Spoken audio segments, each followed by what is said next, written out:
good morning mga kabayan. So, dahil sa bagyong Christine mga kabayan, inakyat po lahat ng mga bangka dyan para iwasan disgrasya. Ayan po yun, no?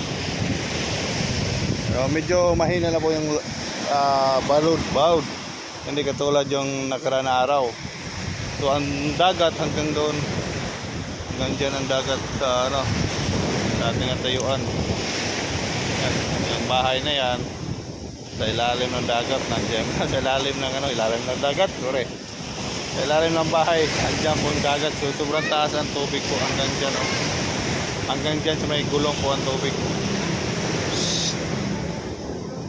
Ito kabayan, so it's a very sad this day, sa mga days na nakaraan, kasi hindi po sila nakalaot. Siyempre hindi nakalaot, wala po silang huli.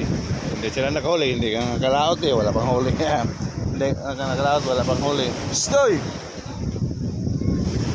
So yun, meron tayong kaibigan na nagtatambay, naghihintay sa talang o humupa yung alon. Yan po sila, kumakain na lang po sila, ilang sasakyan.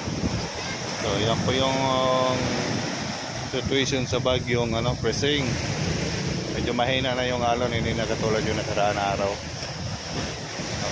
So kasi very sad lang, kasi lahat ng mga bangka inakyat, hindi po sila makalaot. Akyat po lahat ang mga bangka. Yan. Mga bangka mga kabayan.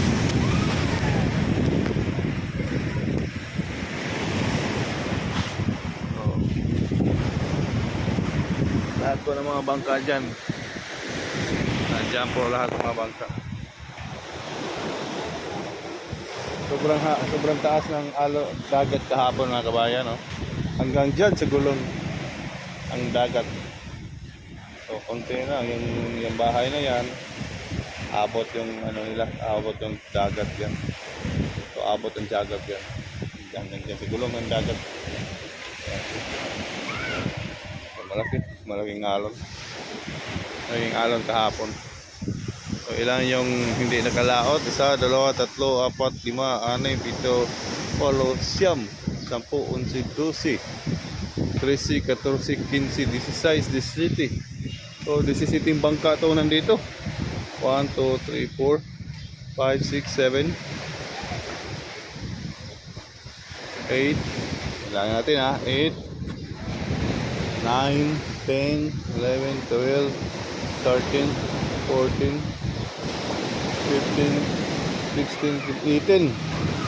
So 18 bangka hindi nakalaot po mga kabayan dahil sa bagyo. Dahil sa bagyo hindi po sila nakalaot. So this is a very sad sa mga ganyang sakuna. So pag may bagyo talaga mga kabayan, sa totoo lang yung mga nagre-prepare katulad nitong bangka, ready to ready to biyahe na to sa laot siyempre yung mga pae nila nakahang po yun, nakatambay po lang yung mga pae nila. So tingnan natin doon mga kabayan kung anong situation doon. Pero ayaw kong pumunta doon kasi may mga aso. Takot ako sa mga aso. Yung bahay na yan kabayan, nakikita nyo, delikado po dyan sa malaking alon po, yung totoo. So matagal na po yan sila, sa ever since na bata pa ako, nandyan na po yan bahay na yan. Kasi yung kalakihan ng alon dito, hindi naman masyado kalaki, pero kaya magiba ng bahay. Kung tutusin, tingnan nyo, yan isang hampas, mayroon pa malaki niyan delikado mga kabayan. So yung balita kasi mga kabayan, meron namang bagyong parating. Sunod daw yung dalawa. Sana naman maging low pressure lang, hindi maging bagyo. So 18 kabangka po yung mga kabayan na hindi nakalaot. Isipin nyo, meron pa doon mga kabayan, mga bangka. May siguro mga bangka doon, mga nasa 5 dito. So dito lang tayo. So 18 bangka, walang laot po sila. So isipin nyo, 18 kapamilya. Wala silang hindi sila nakalaot sa araw na yun. So walang income, may bugas, walang bigas, sila muna. Pag ganyan talaga mga bagyo-bagyo talaga, asahan mo na mga kaibigan po natin na uutang sa tindahan, ihirap sa tindahan. Usual lang po yun eh. Kasi walang hindi nakalaot. So yan lang po yung pinaka different pag walang laot. At tulad nila yung ganyang sinasakyan nila, yung tawag doon, yung tire ginawa nilang bangka. So diyan sila mamingwit sila. So ayaw nilang pumunta muna kasi maalon daw. O di malaman kung nakahuli ba o hindi kasi sobrang alon. So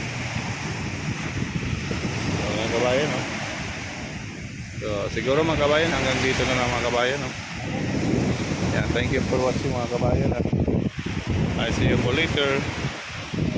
Don't skip that. Thank you for watching. Bye bye.